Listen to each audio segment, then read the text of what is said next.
Bonsoir mes chers amis. Bonsoir Sarah.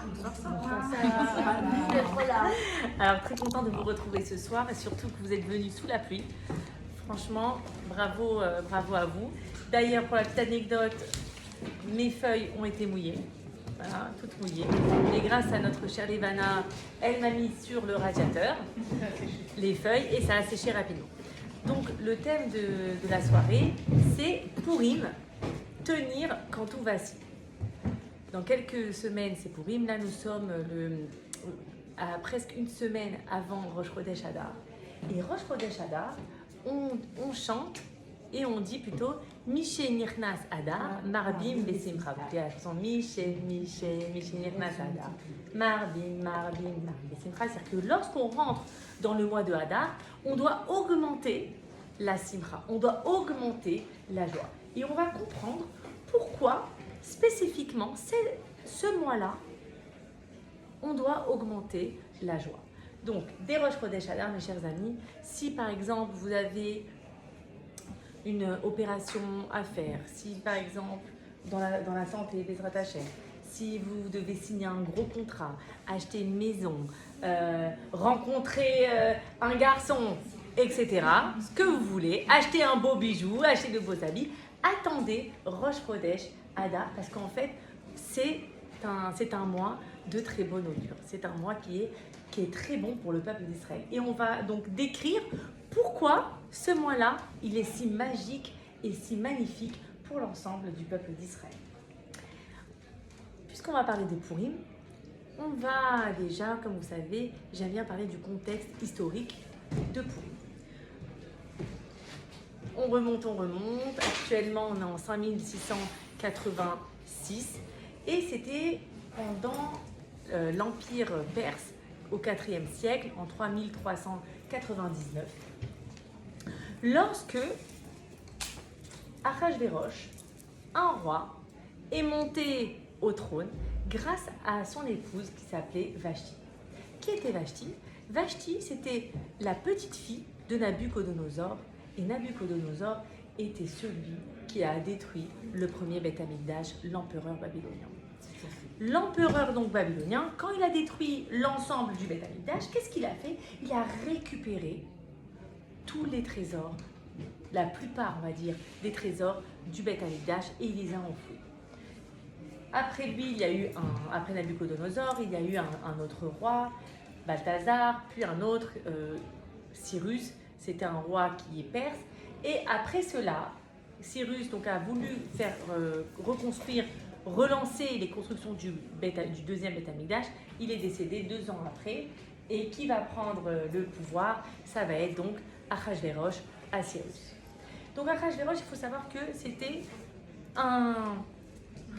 il n'était pas très bête, il n'était pas bête, mais c'était un homme qui était très influençable. Et c'était un homme qui était un antisémite notoire. D'ailleurs, s'il s'est marié avec Vashti, la petite fille de Nebuchadnezzar, c'est que franchement, il détestait profondément les Juifs. Donc, ça c'est pour savoir à quel moment, donc, après la destruction du premier Beth Amikdash, les Béné Israël, grâce à Jérémie, le prophète Yirmiyahu, a dit aux Béné Israël, aux Hébreux, que si Dieu veut, le deuxième temple va être construit 70 ans après. Et Achashverosh a mal fait le calcul. Il est roi 1 an, 2 ans, 3 ans, et il constate que le temple n'a pas abouti, n'est toujours pas construit. Et il se dit que voilà, que le peuple juif a été, chas v'shalom, oublié par Hachem. Donc qu'est-ce qu'il fait? 3 ans après son règne, il reprend donc tous les trésors du Beth Amikdash, il s'habille en Kohen Gadol et en grand prêtre, et il dit à tous ses ministres, à toutes ses provinces, sachant qu'il avait 127 provinces, il dit voilà, tous les jours, je fais un festin. Et vous savez combien de jours il en a fait? Pas 1 jour, pas 2 jours, pas 3 jours, 180 jours.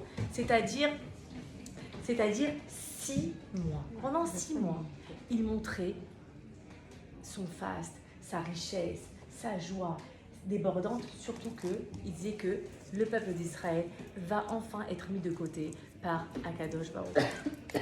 Et le Gaon de Vilna nous dit que, en fait, il y a 6 mots pour montrer que chaque jour, en fait, il sortait 6 trésors du Beth Amikdash. Pourquoi? Parce qu'il y avait le mot Tiferet, il y a le mot gloire, etc. Il y avait 6 mots. Donc chaque jour, il sortait 6 trésors. 6 trésors multipliés par 180 jours, ça fait 1080 trésors du Beth Amikdash. Malheureusement, Achashverosh, son but ultime, c'est quoi? C'est de faire fauter les Bnei Israël. Pourquoi il faut autant de jours? C'est juste pour que ça rentre dans la tête des Juifs à 1 jour, 2 jours, etc. Achashverosh dit, écoutez, les Juifs, vous pouvez venir manger, il y a de la nourriture cachère en abondance, il y a du vin cachère, mais vous châle, c'est séparé, hommes et femmes, tout est cachère, venez. 180 jours après, il y a une semaine pour l'ensemble des Juifs qui habitent à Shushan, enfin l'ensemble des gens. Et il y a un homme, le chef du Sanhédrin, qui s'appelle Mardoché, Mordechai, qui dit au Bnei Israël, écoutez, n'y allez pas. N'y allez pas, parce que si vous y allez, ça, c'est très grave pour l'ensemble de notre peuple. Mais les Juifs ont dit, mais c'est pas grave, c'est cachère, on s'assimile pas, on est à côté, on a la table à côté, le vin est cachère, il est où le problème? Mais Mordechai disait, je vous en supplie, si vous y allez, on signe un arrêt, Chas Shalom, de mort, Akadosh Baruch Hu va nous envoyer un gros décret. On a vu qu'il y a à peine 70 ans, il y a eu la destruction du Beth Amikdash. Donc, comment vous, Juifs, vous n'avez pas de peine pour aller dans un endroit dans le palais où vous allez voir Achashverosh se pavaner en Kohen Gadol avec des ustensiles du Beth Amikdash? Comment vous pouvez rentrer dans ce royaume-là?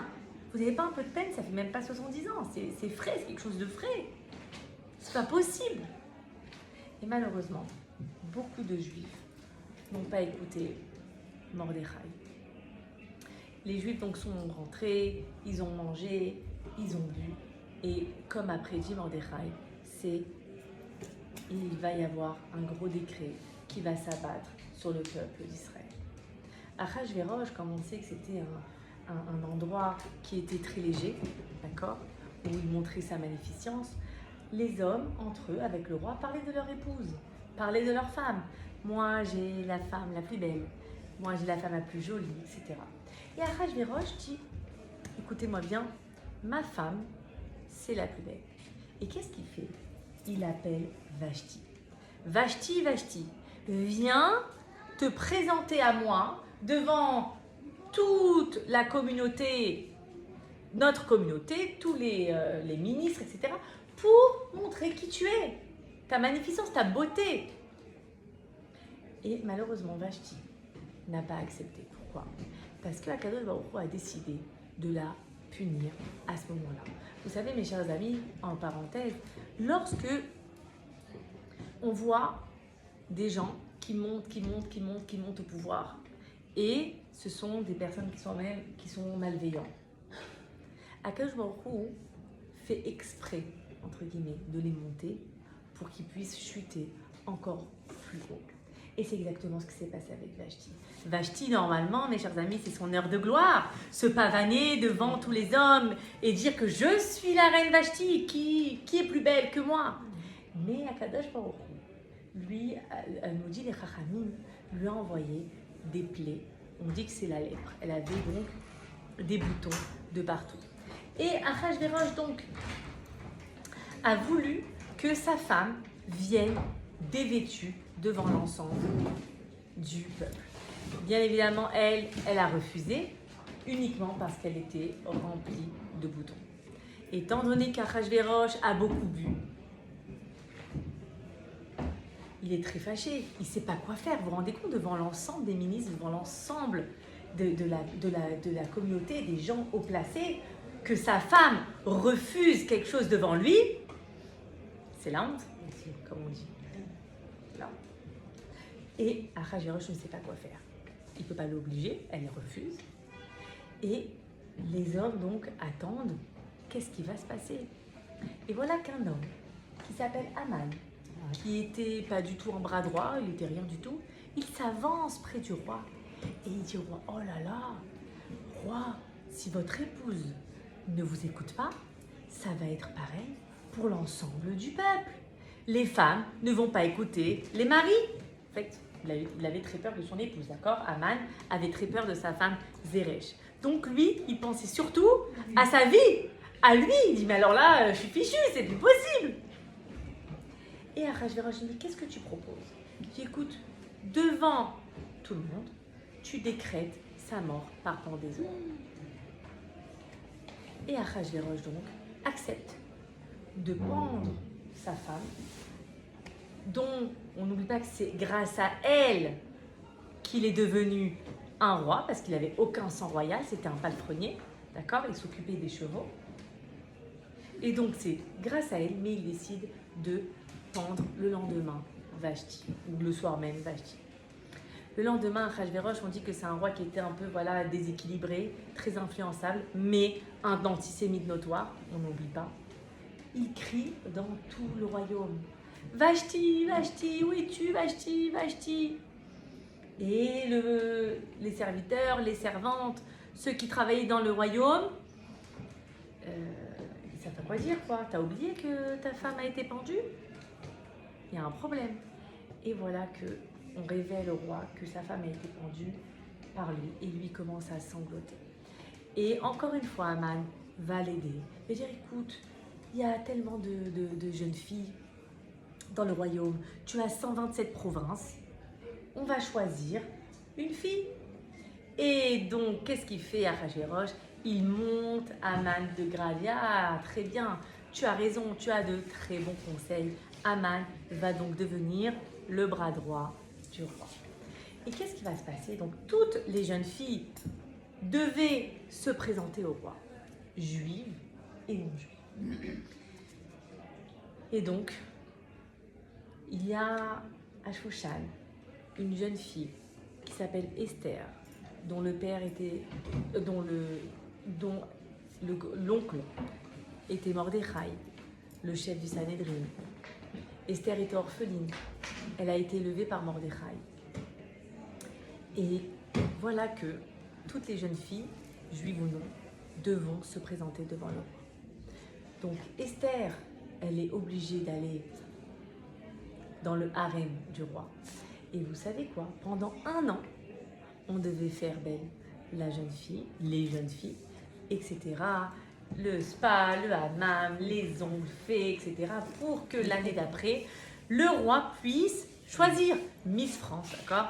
Miss des 127, pas France, mais Miss Monde, c'était Miss des 127 provinces. Et elle devait donc défiler devant le roi. Et le roi fou, devait choisir avec qui il allait se marier. Et bien sûr, les jeunes filles étaient très contentes. Qui ne veut pas être la femme du roi, même si c'est un roi qui est un peu dingo, d'accord? Mais au moins, elles ont les richesses, au moins, elles ont les servantes, elles se pavanaient, moi je suis plus belle, etc. Une jeune fille seulement ne voulait pas faire partie du royaume, c'était Esther. Esther était de côté, elle faisait le strict minimum, elle mangeait juste des fruits, des légumes, parce que c'était pas cachère, rien n'était cachère. Et Mordechai lui a ordonné, il a dit, écoute, tu n'avoues jamais, tu ne diras jamais ton identité juive. À partir d'aujourd'hui, tu vas te taire sur qui tu es, qui est ta famille, qui est ton passé. Esther accepte la parole du sage Mordechai. 1 an est passé, et voilà que Achashverosh, très fier enfin, il va voir la bombe, une des bombes des 127 provinces, et il fait passer l'ensemble des filles. On essaye d'imaginer que les filles, elles font leur top modèle devant le roi Achashverosh. Achashverosh, il dit next, next, next, next. Non, non, non, non. Jusqu'à que la dernière, c'est qui? Bien évidemment, c'est Esther. Esther, on s'imagine, elle arrive quand même à pleurer, peut-être terrifiée, parce qu'elle ne sait pas son avenir. Il est incertain. Tout peut basculer d'une minute à l'autre. Esther avance, elle essaye d'avancer le plus rapidement possible, sans faire de pause. Et voilà que Ahasuerus dit stop, stop, stop, stop. Toi c'est bien. Refais un tour. Elle refait un tour. Et Ahasuerus dit toi Esther, comment tu t'appelles Esther, toi tu vas être ma femme. Et là bien sûr, si on essaye d'imaginer Esther, c'est que elle est dans une très mauvaise situation.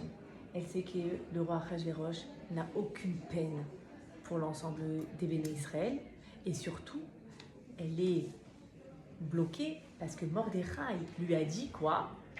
Attention, ton identité, tu ne la dévoiles pas. Et Mordechai, donc, qu'est-ce qu'il faisait? Il allait tous les jours voir Esther. Esther gardait son Shabbat. Elle avait 7 servantes. Une qu'elle appelait le lundi, une le mardi, une le mercredi. Donc chaque jour, une elle venait. Et quand elle lui disait comment tu t'appelles, je m'appelle Shabbat, elle savait que c'était Shabbat. Donc c'est comme ça qu'elle savait, qu'elle respectait les fêtes, le Shabbat, surtout que son oncle lui transmettait quel jour c'était, quelle fête il fallait faire, etc. Vous savez, pendant combien d'années Esther a tenu secret de son identité? Les Chachamim nous dévoilent et vraiment, c'est exceptionnel. 6 ans. 6 ans, Esther, patiente, se cache pour ne pas divulguer son identité juive. Incroyable. C'est incroyable. Quelle force, quel courage. Et voilà que Ahasuerus, donc, au fur et à mesure, d'accord, des années, on sait que Haman est devenu donc le bras droit de Ahasuerus. Et Haman ne supportait pas qu'un homme ne se prosternait pas face à lui. C'était qui? C'était Mordechai. Tous les Juifs se prosternaient à lui, sauf Mordechai. Donc qu'est-ce qu'il a décidé Haman? Regardez la haine, comment elle peut atteindre un peuple entier. Haman a dit, étant donné que même si tous les Juifs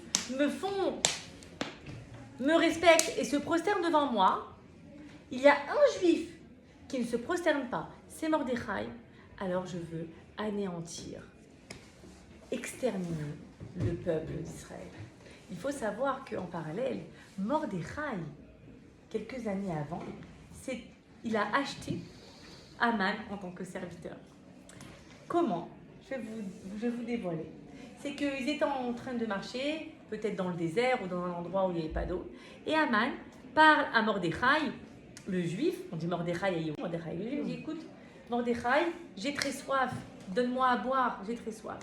Et Mordechai qui savait que cet homme-là détestait les juifs, il a dit écoute, si tu veux que je te donne à boire, tu signes sur ma semelle que tu vas être mon serviteur. Haman donc accepte.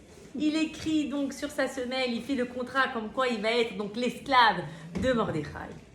Et donc des années après, est-ce que Mordechai va se prosterner devant Haman, son serviteur?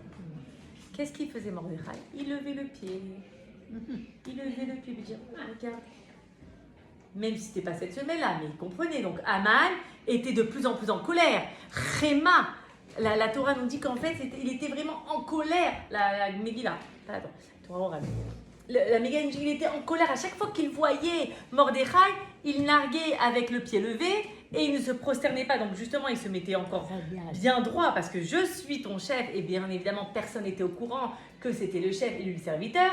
Donc, il s'énervait et là, il décide d'aller voir le roi Ahasuerus et lui dire écoute, roi Ahasuerus, je voudrais les Hashmid, les Harog ou les Abed. Les Hashmid, détruire. Détruire quoi? Détruire spirituellement le peuple d'Israël. La Harog, tuer. Tuer le Nefesh, vraiment le cœur, la personne. Donc, les Hashmid, donc c'est la Neshama, on tue donc l'identité juive dans la Torah, dans les mitzvot. La Harog, c'est tuer, on met fin à la vie. Et les Abed, c'est anéantir et également piller tous les biens, c'est-à-dire détruire les maisons. D'ailleurs, mes chers amis, c'est triste à dire, mais c'est exactement ce qui s'est passé le 7 octobre. Le 7 octobre, c'est exactement Aman qui est revenu à nous. Et c'est pour ça qu'on a une obligation, mes chers amis, de Timchet Amalek, de supprimer, d'effacer le nom d'Amalek. Parce qu'en fait, qu'est-ce qu'il a de particulier Amalek? Qu'est-ce qu'il a de particulier par rapport aux autres? Amalek, par rapport au cours de la semaine dernière, on a vu que lorsque nous sommes sortis d'Égypte, lorsqu'Hachem a montré sa splendeur, il a ouvert la mer, tous les peuples alentours avaient peur du peuple d'Israël, plutôt même pas, parce qu'on était des esclaves, avaient peur du Dieu du peuple d'Israël. Donc tout le monde autour s'éloignait de ce peuple-là. On ne veut pas s'approcher de Dieu, on ne veut pas s'approcher d'Elohim, on ne veut pas s'approcher de cette puissance extrême, suprême. Mais il y a un peuple, Amalek, qui est venu à Cher Karecha Baderer, qui est venu nous dire, Rashi, Karecha c'est quoi? Qui a refroidi cette intensité autour que tout le monde avait peur. Donc il a refroidi, il a dit, moi je veux aller en guerre, pas contre les esclaves hébreux. Amalek il aurait pu quoi? Aller en Égypte, faire la guerre contre les Hébreux. Oui ou non? C'est ce qu'il aurait pu faire. Mais non, il a attendu que quoi? Que Akadosh Baruch Hu sauve le peuple, qu'il ouvre la mer et que Akadosh Baruch Hu montre que les bénis Israël sont bénis, Bechori Israël, sont mon fils, mon aîné. Cet amour intense entre Hachem et son peuple. Amalek veut quoi? Asher Karecha Baderer, refroidir cet amour, cette chaleur qu'on a envers Akadosh Baruch Hu. Amalek, donc en fait, lui, qu'est-ce qu'il veut? C'est détruire cette complicité. Je dis ça, une complicité, parce qu'on est vraiment comme un père, une mère avec un enfant, avec Akadosh Baruch Hu. Refroidir, être dans le doute, s'éloigner au fur et à mesure d'Akadosh Baruch Hu. Mais qu'est-ce qui va se passer? Amalek donc va transmettre ça à ses descendants, et on dit que Amalek c'était le petit-fils de qui? De Esav, d'accord? Esav il a engendré Aman, Hitler, Staline, le Hamas, encore aujourd'hui. Et c'est exactement ce qui s'est passé le 7 octobre. Le 7 octobre, c'est exactement ça. Mes chers amis, si je reprends les termes de la Megillah, on est dans les mêmes termes. Les Hashmides, ils ont voulu détruire quoi? Notre Neshama, notre plus profond. Qui vient lorsqu'on est en train de danser? Lorsqu'on est dans une période de Simchat Torah, de joie intense. Un Shabbat en plus. Shabbat, c'est quoi? C'est lorsqu'on est associé avec Kadosh Baruch Hu. Venir pour juste quoi? Enlever, détruire notre Neshama. Deuxièmement, la rogue, tuer. C'est ce qu'ils ont voulu. Tuer. Pas d'âge. Bébé, personne âgée, religieux, pas religieux, soldat, femme, enfant, femme enceinte, bébé. Tout. Tuer du juif pour casser cette relation avec Akadosh Baruch Hu. Et le dernier, c'est quoi? Les Abed, anéantir, piller les biens. Et on a vu les images, brûler les maisons, brûler tout ce qu'ils voyaient, ils brûlaient. Donc en fait, mes chers amis, si la Torah nous répète à chaque fois de nous souvenir de ce qu'Amalek nous a fait et d'effacer le souvenir d'Amalek, c'est qu'il y a encore aujourd'hui. D'ailleurs, on a vu dans la paracha de Béchalach que Akadosh Baruch Hu a ordonné qu'on doit effacer Amalek et que le kissé à Kavod, que le trône d'Akadosh Baruch Hu ne sera pas complet tant que Amalek résiste. D'ailleurs, on l'a vu que kissé s'écrit Kaf, Yud, sa mère, il manque le Aleph. Dans la Torah, Hachem ne va pas ni enlever, ni rajouter des mots pour rien. C'est-à-dire qu'Hachem, même lui, il dit qu'en fait, lorsqu'arrivera la fin de Amalek, il y aura vraiment la délivrance finale. Il y aura Bezrat Hachem, le Mashiach. Et c'est ce qu'on fait. C'est ce que Binyamin Netanyahu fait avec le Hamas. Et c'est pour ça qu'on fait, on a la guerre, on est derrière. Il est derrière parce qu'il sait que Amalek, exactement, Amalek, c'est un poids qui nous fait du mal plus que tout. C'est pas juste j'aime pas du juif, je déteste le juif. Non, c'est pire que ça. Je n'aime pas Akadosh Baruch Hu. C'est ça la pire. C'est une guerre en fait contre Hachem.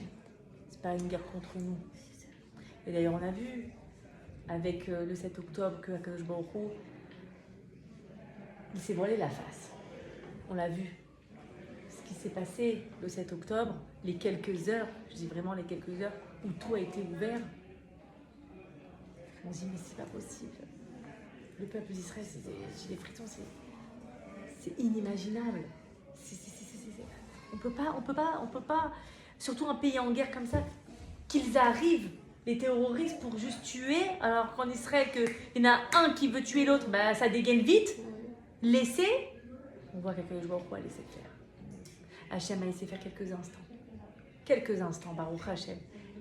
Et après, on voit qu'Akadosh Baruch Hu, il a montré les miracles dans toute sa splendeur. Lorsqu'on voit qu'à Gaza, Baruch Hachem, les soldats rentraient, qu'il y avait, bien sûr, il y a eu des dégâts, mais on sait très bien que si Hachem n'était pas avec nous, on en aurait eu puissance 10. Je dirais même pas puissance 10.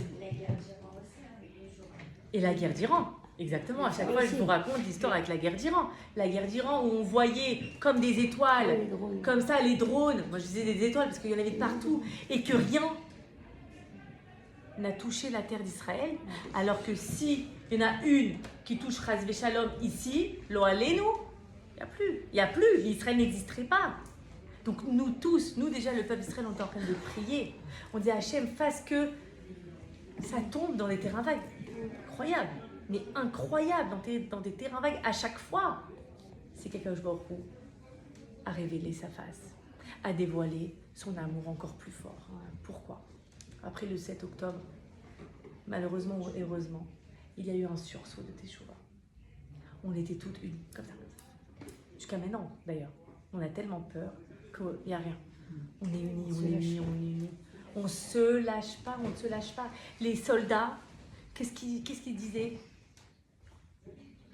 Apportez-moi des tefilines, mettez-moi des titites. Il y en a un, l'image que j'ai encore, il a reçu une balle. Sur quoi? Sur son Teilim. Il a été sauvé par son Teilim. On voit un trou et il n'a pas été touché. Incroyable. Ça, c'est la force d'Akadosh Baruch Hu. Ce sont des miracles qui sont dévoilés. Parce que là, au fur et à mesure, on découvre, parce qu'on était quand même dans un moment très difficile. Donc là, les gens commencent à parler, commencent à divulguer les miracles qu'Akadosh Baruch Hu a fait. Et qu'est-ce qu'ils ont fait nos soldats? Et même nous, on a fait des Afrashat Hala. On a fait les cours de Torah pour la libération de nos otages. Merci à Kadosh Baruch Hu, tous nos otages enfin ont une sépulture correcte, sont revenus également. Et ils nous racontent des miracles qu'ils ont vus au quotidien, dans les ténèbres. Ils ont vu la main d'Akadosh Baruch Hu. Romy Gonen a vu la main d'Akadosh Baruch Hu. Tout le monde a dit j'ai vu la main d'Hachem. Comme on a vu à chaque fois, lorsque une des otages elle demande un sidour, comme par hasard, elle harcèle son geôlier. Le geôlier, qu'est-ce qu'il lui dit? Quelques jours après, il dit tiens, écoutez ce qu'il dit. J'ai un sidour, quelqu'un l'a laissé, ton Dieu t'aime. Incroyable. Il faut le sortir quand même. Mais déjà, il faut le sortir, il faut lui amener aussi. Il lui a amené le livre, le sidour. C'est-à-dire qu'Akadosh Baruch Hu, il nous montre par là que nous sommes des marionnettes. C'est un pantin. Il aurait pu dire écoute, le livre, je le déchire, je ne le donne pas. Pourquoi tu donnes? Va lui donner. Tiens, prie, ton Dieu il t'aime. Donc en plus, il la réconforte. Ton Dieu t'aime. Mais vous vous rendez compte, ton Dieu t'aime. Et elle chantait les Chadodi en arabe. Ah, j'adore, comment tu chantes bien. Elle chantait Shetraï en arabe. Allez, on y va. Mais j'adore cette air, Shalom Aleichem en arabe. Elle chante. Elles ont chanté en arabe parce qu'elles ont appris. Incroyable. Ils aiment. C'est quand même incroyable. Et donc, c'était le parallèle avec Amalek, mais à quel jour on nous dit voilà, la réponse à tout ça, c'est l'unité. La réponse à tout ça, c'est l'unité. Lorsque Aman est parti voir Achashverosh pour détruire le peuple d'Israël, sachant qu'il n'a pas dit que c'était le peuple juif. D'accord? Vous savez ce qu'il a dit?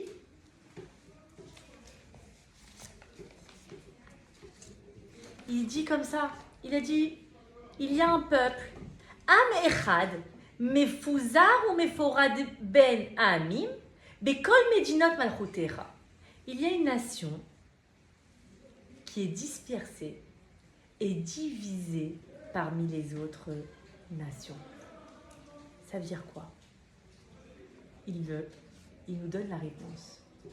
Aman, du décret divin.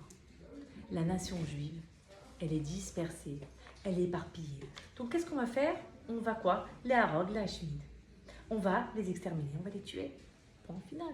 Lui, qu'est-ce qu'il fait? Il prend sa bague, le roche, ni une ni deux. Tiens, tu gères le génocide. Sachant qu'on est au deuxième génocide du peuple hébreu. Une fois par Pharaon, et là, le grand génocide, après le don de la Torah, par Aman. Vous savez ce qu'il voulait? C'est pas tuer un juif au fur et à mesure. Il a fait quoi? Un tirage au sort. En perse, c'est quoi? C'est tirage au sort. Donc il a fait Pourim, des tirages au sort. Qu'est-ce qu'il a fait? Il a mis une boîte ici, une boîte là, avec ici tous les chiffres de 1 à 29 ou 30. Ça dépend donc par rapport à notre calendrier. Ici, Tishri, Cheshvan, Kislev, Tevet, Jvat, Adar, etc. Donc les 12 mois. Et il a mis une autre boîte où il y a tout le calendrier lunaire. Le premier, il met pas premier Nissan, il met premier, c'est quoi? Donc c'est, on va dire, premier Nissan, on va dire que c'est le premier jour parce que par rapport à la naissance du peuple d'Israël. Adar, on sait que selon la Torah, en fait, c'est le dernier mois de l'année. On était à la 338e jour par rapport à 350 et quelques jours, d'accord? Donc qu'est-ce qu'il fait? Il tire l'autre 13 Adar et là, il tire ses 338e jour qui correspond bizarrement au 13 Adar. Il est très content. Il se frotte les mains et il se dit que voilà, le 13 Adar, on va exterminer l'ensemble du peuple d'Israël. Enfants, personnes âgées, femmes, hommes, tout le monde. Le 13 Adar, tout le monde va périr. Et il se dit qu'en plus, le mois de Hadar, c'est un mois où il n'y a aucune fête. Et encore plus que ça, le 7 Hadar, il y a Moshe, le libérateur des Béné Israël, Moshe Rabbeinu, Moshe notre maître, qui est décédé le 7 Hadar. Alors il a dit, mais c'est parfait. En plus, ils vont être tristes. Donc c'est merveilleux, il est décédé. Mais ce qu'il ne savait pas, Aman, c'est que le 7 Hadar, Moshe Rabbeinu est également né. Il est né et il est décédé le 7 Hadar. Donc il avait quand même la force dans ce mois-là, du mois de Hadar. Donc il est très content. Il commence à écrire toutes les missives et à envoyer dans l'ensemble des 127 provinces que on a le droit de tuer du juif. Voilà, c'est comme ça. Le 13 Hadar, vous pouvez tuer les juifs qui vous voulez. C'est-à-dire qu'en fait, on est carrément dans une... C'est pas une guerre civile, d'accord? C'est un pogrom, exactement. Le 13 Hadar, c'est fixé. Donc lui, il est... Donc, on disait que... Donc c'était la pub, hein, merci les malins. Donc on disait que le 13 Hadar, l'ensemble devait donc... l'ensemble de la communauté pouvait donc tuer les Béné Israël. Et là, on retourne à notre chère Esther. Esther, elle gardait le silence, sous l'ordre de qui? De Mordechai. Donc, pendant presque 6 ans, là, Mordechai va la voir. Il lui dit quelque chose. Il lui dit une phrase incroyable. Il va voir donc Esther. Donc, on lit, j'aime bien lire à travers les lignes, parce que quand on va voir la réponse, la question de Mordechai à Esther, on voit qu'en fait, Esther, elle a peur. Esther, elle est pétrifiée. Elle ne sait pas quoi faire. Elle dit à Mordechai, elle dit, mais écoute, le roi ne m'a pas appelé pendant des mois et des mois. Comment tu veux que j'aille le voir, le solliciter pour le peuple, je ne sais pas comment faire. Parce que là maintenant, Mordechai va lui dire, écoute, maintenant, ma chère Esther, tu vas bosser. Tu as été silencieuse, bravo. Maintenant, il va falloir parler. Il va falloir t'exprimer. Et donc, elle lui dit, mais comment? Si je vais le voir, je vais mourir. Il ne m'a pas appelé. À l'époque, c'était comme ça. Chacun avait son palais. Le roi, il appelait la reine, ben, elle venait. Et si, par exemple, elle rentrait sans l'autorisation du roi, donc le roi, il avait son sceptre. Si le sceptre était droit, ben, elle mourait, la personne mourait sans l'autorisation. Et si, comme par hasard, il tendait la main, c'est que la personne avait le droit de rentrer. C'était comme ça, c'était un hasard. Et donc, vous savez ce que dit Mordechai. Je vous sors les mots de la Megillah. Al tedabi benafshecha lehimalet bet hamelech mikol hayudim ki im acharesh tacharishi be'et azot revar vatzala yamod hayudim makom acher. Mordechai lui dit, écoute, tu veux pas y aller? Je vais te dire quelque chose. Ne crois pas que tu pourras échapper au sort de tous les Juifs, car tu es dans le palais. Car si tu persistes à garder le silence en un moment comme celui-ci, le soulagement et la délivrance du peuple juif surgiront d'un autre endroit, Nimakom Acher. Là, qu'est-ce qu'elle se dit? Elle se dit, waouh, Mordechai là, il me pousse à y aller. Parce que si toi, Esther, tu as une mission, et ta mission c'est de sauver le peuple d'Israël à ce moment-là, tu as gardé le silence, c'est très bien, maintenant je t'autorise à parler parce que c'est le moment crucial.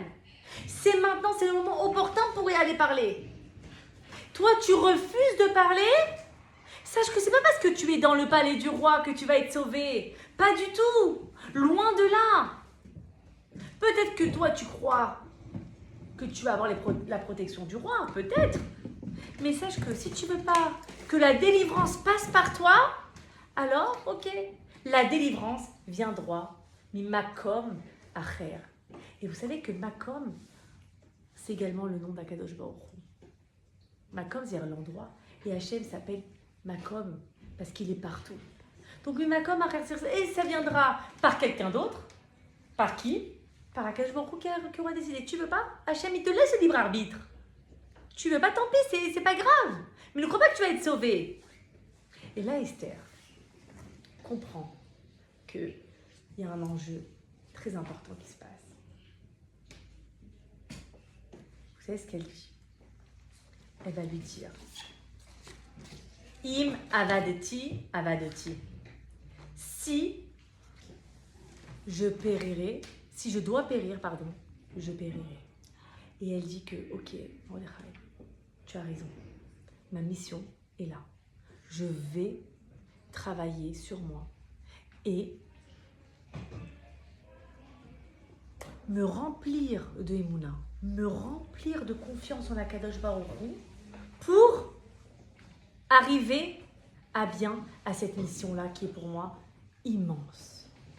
Il faut savoir que Esther, elle était remplie de doutes. Mes amis, il ne faut pas croire que Esther est devenue Esther Amalka comme ça. Il ne faut pas se dire, oui, ah, c'est Sarah Imenou, ah oui, elle, c'est Rachel, ah, lui, c'est Moshe Rabbeinu, ah, lui, c'est Mordechai, mais pas du tout. Ils sont tous, pardonnez-moi, on va dire, au début comme nous. Mais ils ont évolué au fur et à mesure avec l'amour d'Akadosh Baruch Hu. C'est un travail constant de chaque seconde. Chaque seconde, ils ont Akadosh Baruch Hu en eux. Donc, qu'est-ce qu'elle a fait, Esther? Elle s'est insufflée elle-même l'amour d'Akadosh Baruch Hu encore plus fort. Hachem, pendant ces 6 années-là, tu étais avec moi, j'ai pu manger cachère, j'ai pu avoir mes servantes, j'ai essayé de trouver des petites idées. J'ai réussi à garder le silence et maintenant que mon obligation et ma mission, c'est quoi? C'est de parler? Aide-moi à parler. Tu as réussi à me faire taire pendant ces longues années? Aide-moi à parler. Mais qu'est-ce qu'elle fait, Esther? Elle dit pas, ok, top, on y va, j'y vais, 1, 2, 3, pas du tout. Elle dit tout de suite à... Ah, suspense. Elle dit tout de suite à Mordechai, ok Mordechai, puisque Haman il a dit tout au début de la Megillah, ce peuple-là il est comment? Il est dispersé, éparpillé. Vous, mon peuple juif, vous allez m'aider. Comment? Unité, Ardout, le Kohar, la force, Yad 14, main, l'autre main Yad 14, 14, 14, 28. 28 c'est quoi? Kohar, la force. Stop d'être désunis. Elle lui dit comme ça. L'air Kenos et Kol HaYehudim HaNimtzim BeShushan va rassembler tous les juifs présents à Shushan et allez jeûner. Et ne mangez pas, ne buvez pas pendant combien de jours? 3 jours, jour et nuit. Mais attention, ne croyez pas que vous, l'ensemble des Bnei Israël, les enfants, ils vont faire la Mishnah, ils vont chanter Torah, ils vont pleurer, les femmes vont jeûner, les hommes vont jeûner, mais moi aussi je vais jeûner 3 jours. Je vais prier. Donc qu'est-ce qu'elle fait, Esther? Elle se prépare psychologiquement. Elle se dit à Kadosh Baruch Hu, j'ai une mission à avoir, je vais l'accomplir jusqu'au bout. Mais avant d'aller voir Achashverosh, je vais m'armer, je vais être stratégique. Je vais m'armer de cet amour d'Akadosh Baruch Hu et de me remplir de bitachon et d'émouna. Pendant 3 jours, je vais jeûner. Je vais prier. Et je vais demander à Akadosh Baruch Hu qu'il m'ouvre les portes, que Achashverosh me tend le sceptre pour pouvoir sauver le peuple d'Israël. Et im avadeti avadeti. Si je dois périr, je périrai. Parce que moi, j'aurais fait ma mission. J'aurais fait ma ishtadlout, mon effort jusqu'au bout. Je ne vais pas jeûner 1 jour, je ne vais pas jeûner 2, je vais faire 3. Parce que c'est très dur déjà de jeûner 1 jour. Donc 3, on y va.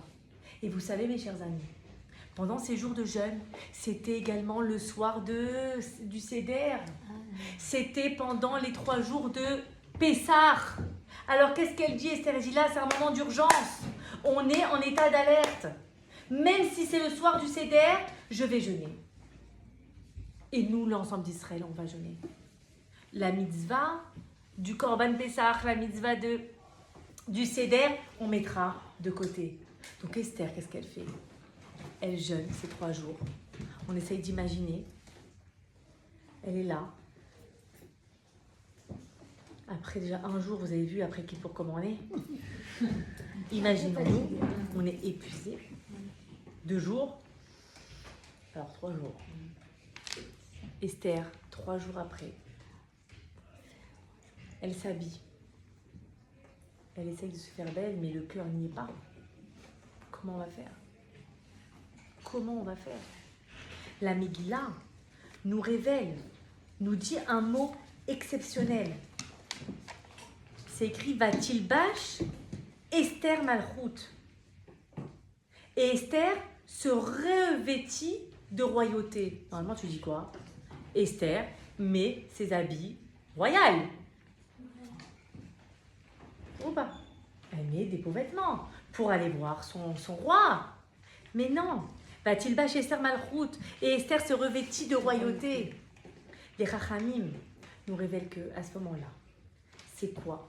C'est que la Shrina, la présence divine, se revêt à l'intérieur de Esther.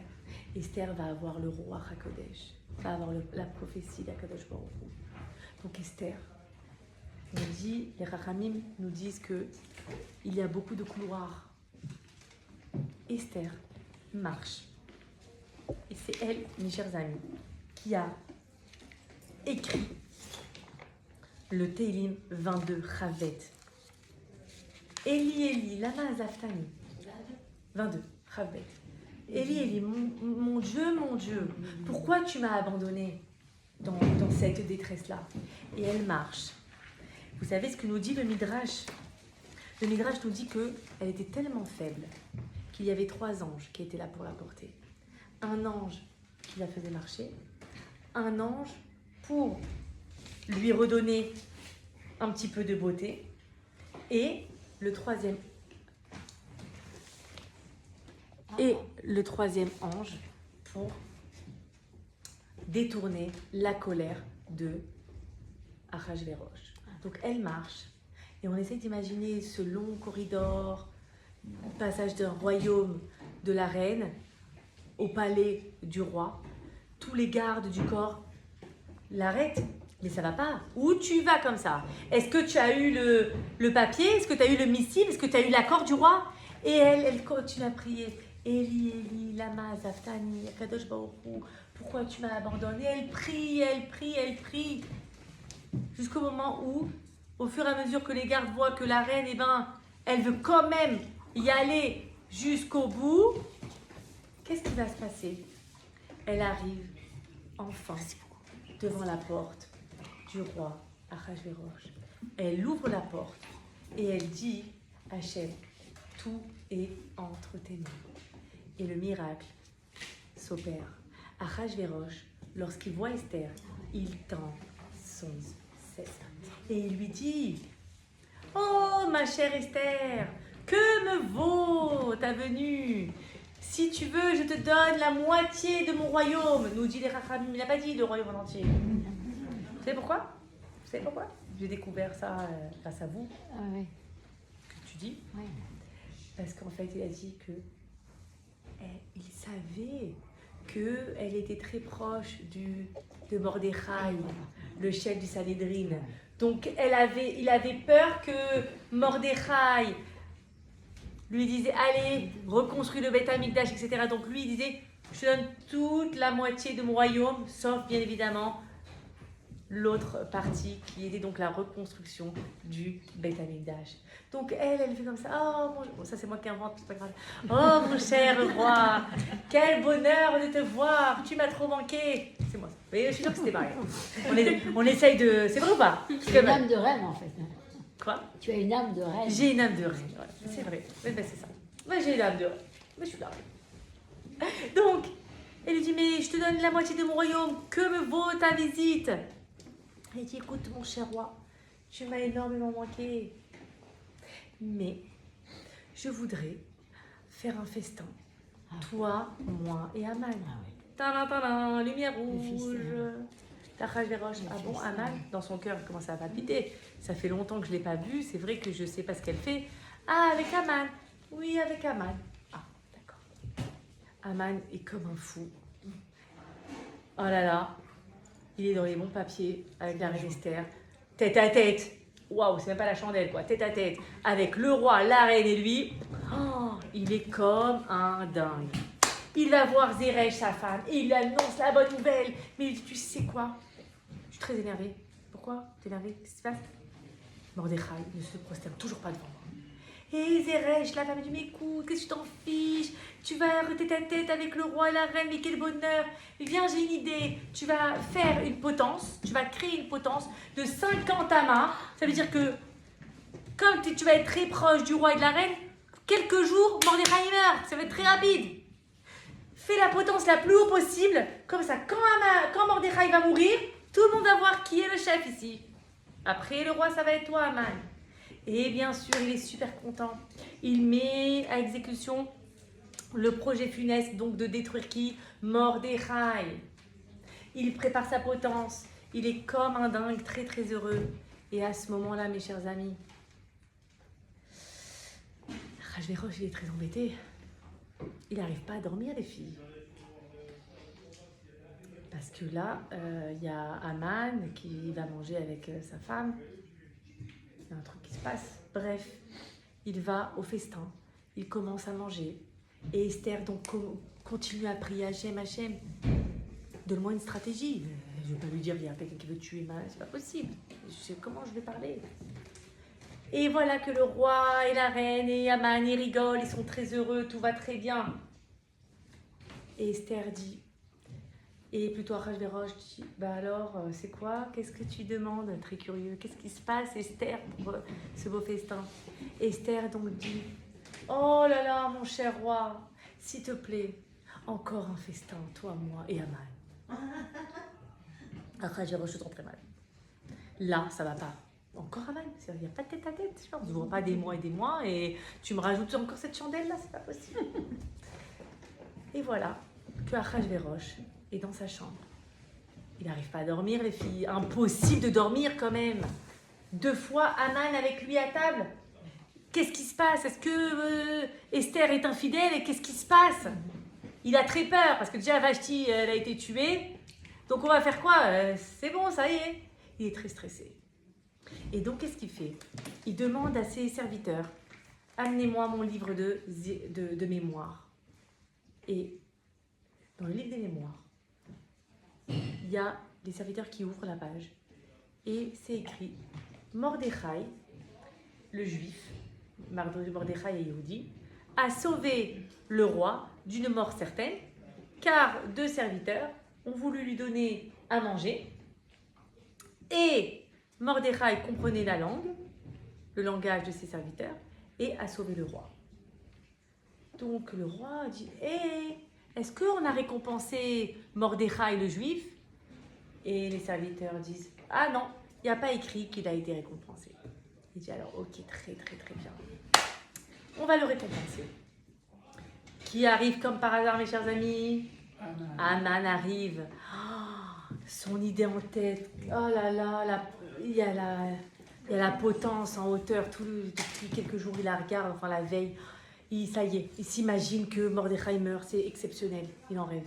Il va voir Achashverosh. Et il dit à Achashverosh, à peine qu'on veut parler, Achashverosh dit, mais attends, viens là m'aider. Qu'est-ce que je peux faire à un homme qui a sauvé le roi, qui est très fidèle au roi? Qu'est-ce que je peux faire? Et Aman qui est comme un fou. Oh là là, mais quel bonheur! Déjà, j'ai la reine Esther qui m'apprécie énormément, tête à tête, en festin. Et maintenant, le roi Achashverosh veut m'offrir un cadeau. Donc, il imagine que c'est lui. Et voilà que Aman réfléchit. Ah, il faut que vous l'habilliez en habit royal. Le cheval du roi. Et qu'on le prenne dans tout Shushan et lui dire, voilà, regardez la personne qui est fidèle à Shechatz Bikaro. Voilà comment le roi rend grâce à la personne qui est fidèle. Tout ça dans la vie. Et Achashverosh dit, mais bravo maintenant, tu vas aller voir qui? Mordechai.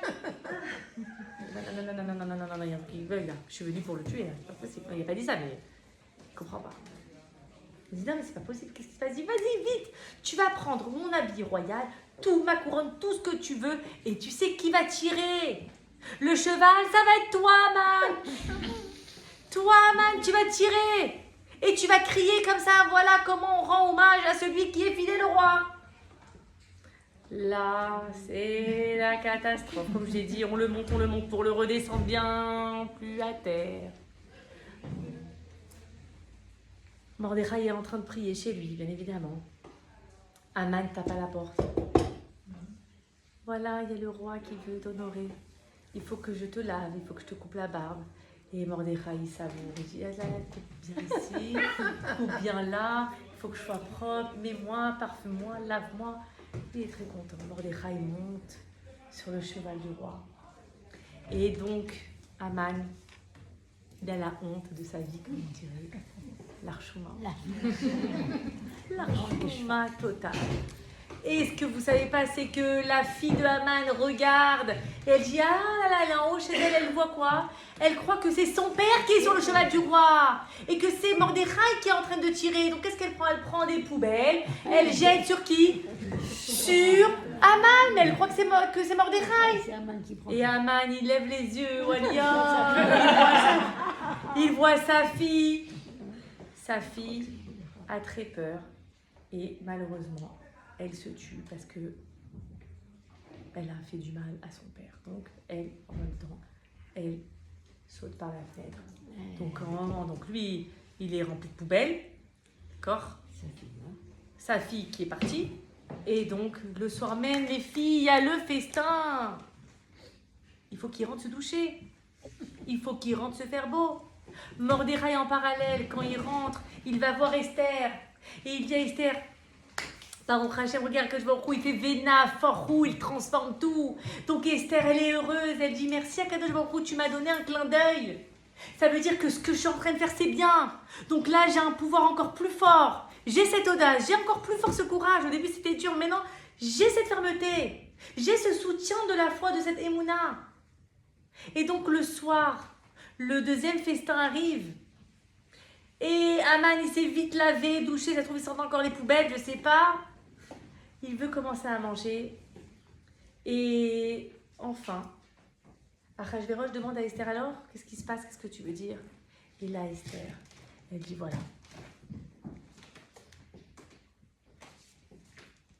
Je ne t'ai jamais révélé qui j'étais. Et aujourd'hui, c'est le moment de révéler qui je suis, quelle est mon identité. Je fais partie d'un peuple qui est unique, qui a un Dieu unique, qui a une Torah, qui a une loi unique, qui protège son peuple. Et malheureusement, il y a un homme, Ish Tsar Veoyev, un homme ennemi qui veut me faire du mal. Parce que lorsqu'on veut faire du mal à mon peuple, c'est à l'intérieur de moi qu'on me blesse. Et là, Achashverosh dit, mais de qui tu parles? Qui fait du mal? Qui ose te faire du mal, ma princesse Esther? Je te donne la moitié de mon royaume. Et là, elle se lève avec un aplomb incroyable et elle tend le doigt vers Aman et elle dit comme ça. Vatomer Esther, Ish Tsar Veoyev Aman Ara Azé. C'est cet homme-là, cet homme qui est mauvais, qui fait du mal, c'est l'ennemi d'Israël. Et donc Achashverosh, je comprends pas quoi. Ouh là là. Tout ce qui se passe, c'est pour détruire le peuple juif. Tu es donc juive. Et voilà que Aman commence à avoir très peur. D'accord, il est bloqué. Et qu'est-ce qu'il fait? Il court, Aman, et il s'agenouille, il attrape, limite la robe de Esther. Et qu'est-ce qui se passe? Achashverosh voit qu'il s'approche un peu trop d'elle. Il commence à s'énerver. Il lui dit, mais attends, qu'est-ce que tu t'approches de ma reine? Donc là, c'est la jalousie. Il dit, mais qu'est-ce que tu t'approches d'elle comme ça? Et il y a Eliyahu Hanavi qui passe par là, le ministre, et qui dit, regarde, Aman a fait cette potence pour Mordechai. Et là, Achashverosh dit, la potence que tu as fait pour Mordechai, elle sera pour toi. Et Aman va donc être pendu, lui et ses 10 garçons qui étaient donc pareils, aussi mécréants que lui. Et là, un moment, étant donné que le 13 Adar approchait, d'accord, vous savez mes chers amis, en fait j'ai omis de vous dire que lorsqu'il a pioché les papiers, on avait dit que c'était entre le 13, 14, 15, 15, d'accord, vous vous rappelez, avec les 3 jours. Donc c'était 11 mois après qu'il y allait avoir la destruction totale des Juifs. Et donc nous, pendant ces 11 mois-là, on a prié, on s'est rassemblés, on s'est unifiés. Et c'est ça, mes chers amis, l'invincibilité du peuple d'Israël. C'est ça qui nous rend éternels, les Babyloniens, les Romains, les nazis, tous ceux qui ont voulu du mal. C'est impossible, ils n'arriveront pas parce que c'est notre unité et notre amour avec Akadosh Baruch Hu, les deux, qui nous font que nous sommes invincibles. Et ça, c'est la force de Akadosh Baruch Hu avec nous, Ben Adam Lamakom, avec Akadosh Baruch Hu, et Ben Adam Lachaveru, la relation avec nos prochains. Donc, comment on va contrer à cette guerre? Parce qu'il a mis le sceau royal, d'accord? C'est compliqué. On a envoyé des missives partout, comme quoi l'ensemble du peuple juif peut se battre contre ceux qui le veulent du mal. Donc ils ont fait encore des lettres qu'ils ont envoyées partout. Et le 13 Adar, le jour où ça devait être la destruction du peuple d'Israël, ça a été donc un triomphe du peuple d'Israël. Grâce, donc le 13-14 Adar. Donc le 13 Adar, on fait le jeûne. Le 14 Adar, c'est quoi? C'est la... c'est le michté, Voilà. etc. D'ailleurs, vous savez, mes chers amis, comme ça je terminerai sur ça, que les Juifs, c'est écrit à la fin, d'accord, que Vaïkebelu Yehudim et Asher echlou lasot Asher katan Mordechai. Et les Juifs ont accepté ce qu'ils avaient déjà fait et ce que Mordechai leur a écrit. Alors c'est très très très beau. Vaïkebelu, c'est écrit Kouf Yud Bet Lamed. Normalement, on met un vav à la fin pour mettre le ou. D'accord? Et si on lit, il y a deux sens. Ou bien il manque un vav, on a mis le koubutz comme ça, les 3 points. Ça fait le ou. Et, ou bien il manque un vav. Lorsqu'en fait, il manquait le vav, parce qu'en fait, les Bnei Israël, à cette époque-là, ils refusaient d'accepter la Torah orale. Le vav, c'est le 6. Les Shisha Mishneh Torah. Les 6 livres oraux, la Torah orale et 6 Mishnah. Donc ils refusaient d'accepter. Et lorsqu'on voit qu'il fallait s'écrire Vaïkeblu, ils ont réaccepté. En fait, c'était la réacceptation de Matan Torah. Donc en fait, on était là à Pourri, mes chers amis, on est dans la réacceptation de la Torah comme à Shavuot, mais avec amour. C'est pas avec crainte. C'est pas avec ira. Rappelez-vous qu'à Matan Torah, on a eu peur d'Akadosh Baruch Hu. Mais là, c'est un amour qui est exceptionnel, qui dégage, qui en fait qui est intrinsèque à nous. D'ailleurs, on voit que la plupart des juifs, on a un humour juif. Les humoristes, il y en a beaucoup des juifs. Ah oui. Pourquoi? Parce qu'en fait, on arrive à rebondir également par cet humour et par cette joie qui est thérapeutique. C'est pas une joie qui est expressive, comme une joie, voilà, tu as reçu une belle robe, tu es contente. Mais la joie qui est thérapeutique, c'est une joie qui est à l'intérieur de nous-mêmes et qui se transmet de génération en génération. Et Pourim, c'est exactement ça. C'est la fête de la joie. Et c'est la fête aussi de Ben Adam, la Havero, on est unis. Qu'est-ce qu'on fait à Pourim, mes chers amis? Ok, on lit la Megillah, c'est une chose. Mais on fait les Mishloach Manot, on transmet des mets délicieux à des amis. On fait un michté, on est ensemble. Matanot la Evionim, on voit des pauvres, on a l'obligation de donner le prix d'un repas à 2 pauvres. Ouais. C'est quoi? C'est une réacceptation de la Torah, et par Akadosh Baruch Hu, et par rapport à autrui. Et lorsqu'on voit qu'il y a écrit aussi Hachulu, c'est la même racine que, si on mélange les lettres de Hachulu, Hechet, Lamed Vav, c'est la même racine que Luchot, les lois de la Torah. On a réaccepté. Et chers amis, je vais conclure par là que le Harizal nous dit que Purim, c'est comme Kippour, qui est Kippourim. Pourquoi? Parce que là, quand on est à Kippour, on dit mais attends, c'est pas pareil. Kippour, on jeûne, on habille en blanc, il n'y a pas de festin. Quel rapport? Nous, on est dans la Haïda, on mange, on chante, on danse. C'est pourquoi est-ce qu'en fait, Kippour, on est unis avec Akadosh Baruch Hu. Mais à Purim, c'est quoi? On est unis. Et avec Akadosh Baruch Hu, qui est voilé, parce que pas une seule fois, on voit dans la Megillah qu'Akadosh Baruch Hu est présent, d'accord? Et Esther, exactement, c'est écrit Esther, c'est quoi? C'est caché. Donc elle a fait quand même, c'est Akadosh Baruch Hu qui est caché, qui est voilé. Et à Purim, qu'est-ce qui se passe? On est dans cette action, on est dans cette simcha. Et si je vous dis, c'est très très beau ce que je vais vous dire, c'est le Bnei Issachar qui dit ça. Quand vous voyez Purim, d'accord? Purim, P, Vav, Resh, Yud, même Sophite. D'accord? La joie de Purim, en fait, elle englobe la joie de toutes les fêtes. Pourquoi? Le P de Purim, c'est Pessah. À Pessah, on a été quoi? Sauvé d'esclavage. Et à Purim, on était quoi? Sauvé de la mort. Le Vav, parce que c'est V Sukkot, parce que à Sukkot, Pessah et Sukkot, c'est lié parce qu'on était dans le désert. À Sukkot, qu'est-ce qui s'est passé? On était protégés par les kanfé Nesharim, par les ailes de la Shrina. Et là, à Purim, beaucoup de personnes, lorsqu'ils ont vu, des non-juifs, qu'ils ont vu que l'amour qu'Akadosh Baruch Hu portait profondément avec son peuple, qu'est-ce qu'ils ont fait? Ils ont décidé de quoi? De faire partie des ailes de la Shrina. Donc P, Vav, Resh, c'est Rosh Hashanah.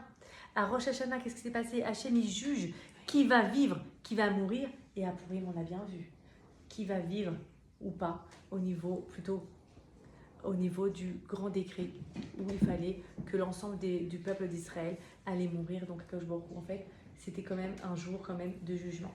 Ensuite, on a le Yud de Yom Kippour. Akadosh Baruch Hu nous a pardonné, et à Purim, Hachem nous a pardonné la faute lorsque on se prosternait devant l'idole de Nebuchadnezzar, et on a mangé. N'oublions pas que le problème, c'est lorsqu'on a mangé avec les non-juifs à table lors des festins par Achashverosh. Et le dernier, c'est quoi? Le Purim, le même de Purim, c'est Matan Torah. À Matan Torah, on a reçu le don de la Torah avec Yira, avec crainte. Et à Purim, on a réaccepté la Torah avec Ahava, avec amour d'Akadosh Baruch Hu, avec une idée, et pas seulement ça. On a enfin accepté la loi orale. Et c'est pour ça que lorsqu'on avait conclu, c'est écrit à la fin, Asher Katav Mordechai Alehem, c'est-à-dire que les bénis d'Israël, ils ont accepté quoi? Tout ce que Mordechai a écrit pour eux. C'est quoi? La Megillah, avec les quatre obligations qu'on fait à Purim, Mishté, Mishloach Manot, Megillah, et bien évidemment le Ta'anit, le jeûne. Donc ça, c'est pour dire que à Purim, on est dans un moment de joie. Mishenir Nasadar, Marbim Besimcha. On est dans une joie qui est très très très profonde, qui est à l'intérieur de nous. Donc qu'est-ce qu'on doit faire? On doit justement montrer à Akadosh Baruch Hu toute la simcha qu'on a en lui, tout l'amour qu'on a envers Akadosh Baruch Hu, parce que l'amour qu'on a envers Akadosh Baruch Hu est un parallèle avec, c'est une condition sine qua non avec l'amour qu'on a envers notre prochain. Purim Sameach et Bezrat Hashem, des bonnes nouvelles de Bezrat Hashem. Très beau cours. Vraiment beau. Que de bonnes nouvelles. Voilà, c'est Amen.